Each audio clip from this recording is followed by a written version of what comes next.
It is back to square one after two bills to end the government shutdown failed to overcome filibusters in the Senate. We're awaiting comments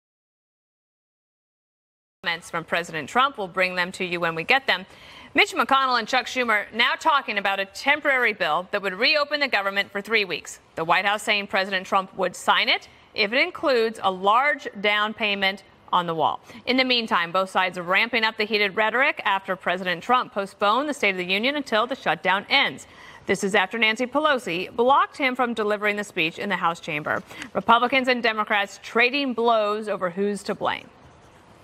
The State of the Union speech has been canceled by Nancy Pelosi because she doesn't want to hear the truth. It is so unimportant in the lives of the American people in terms of especially those who are victims of the shutdown, hostages to the president's applause line in a campaign speech. She seems unreasonable. She seems to have a dislike for the president that is hurting the country. And this idea of not letting the president speak is really overplaying your hand. Mr. Donald Trump, President, you care about security? You would open the government now. You're the only one standing in the way. I think it's a national disgrace. I think it's an embarrassment. It's unprecedented. A national disgrace. We believe the President of the United States, with the aid and abetting of the Majority Leader of the United States Senate, has taken the government of the United States hostage. This idea of literally slamming the doors of the House chamber and holding the State of the Union hostage. Enough's enough. Release all the hostages. Okay, so we're releasing hostages. We're not having the State of the Union. But the State of the Union, I guess, is off until the shutdown is over. So there's that. Now trying to get the government back up and running. Dan Bongino, your thoughts today on how this all played out? Well, I think President Trump kind of has the Democrats in the corner here. I mean, they keep coming out saying they want to reopen government, yet he's stipulated on a lot of major points they've already agreed to on in the past. I mean, is this a principled party or not, or are they the frauds I know they are? They've already, I don't agree with a lot of this stuff, but... Happy Thursday. No, it's true. Marie, I'm so happy to be here. I love having you here. But they've already agreed on DACA, they agreed on TPS, and they've already voted for 5 times the amount for border wall funding. So can you give me a principled reason why the Democrats still want to keep the government shut down? Because when you say they've agreed on DACA, what they agreed on was a permanent fix legislatively, not basically a 2-year protection because the Supreme Court already protected them for the next year.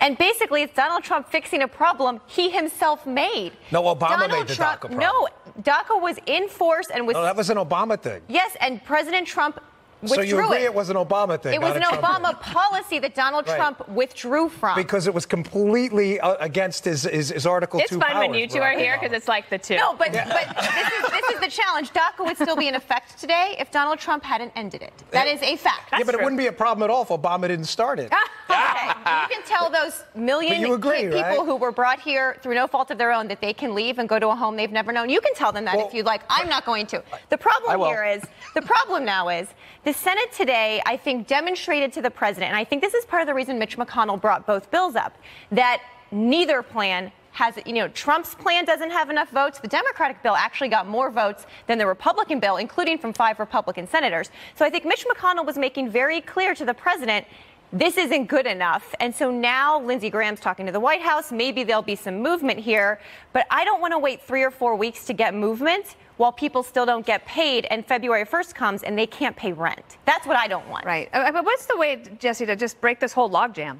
I wanted to see the president ignore Nancy and just walk right into the House chamber on that date and force Nancy Pelosi to stop the speech. That's the kind of drama that I really expected. And I feel like the president should call her bluff and just walked in and given the speech and made her turn out the lights. Make her call the sergeant at arms and arrest the president so he can't speak. Look at that beautiful sunshine. Isn't that gorgeous out there? The sunshine or me? Okay. The sunshine.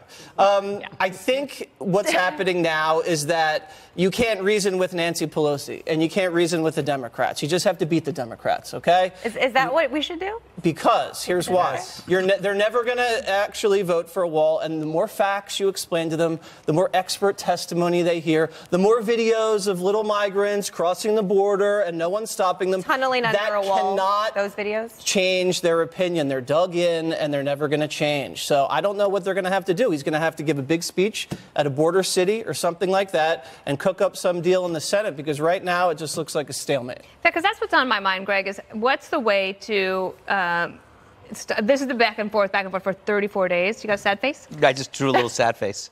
Why? Are you sad? Yeah, I'm sad. I'm Why? sad about this whole thing. You're sad? It's like parents are fighting, and I'm just in my room. There's no way and there's no way to get out. I don't want to come out of the room because it makes me sad. See, what happens is, go ahead, complete your thought. I'm sorry. I'm wondering how neither side is being persuaded by the other right now. So yes. I don't see how you just beat them. Because there's not enough numbers. Here's an interesting. Okay, so when I run out of things to say about a topic like this, I just go back and look at the media. Luckily, the explanation for all of this logjam has to do with the media. I looked at the chyrons on CNN and MSNBC over the State of the Union. Trump backs down. That was their chyron on both CNN and MSNBC.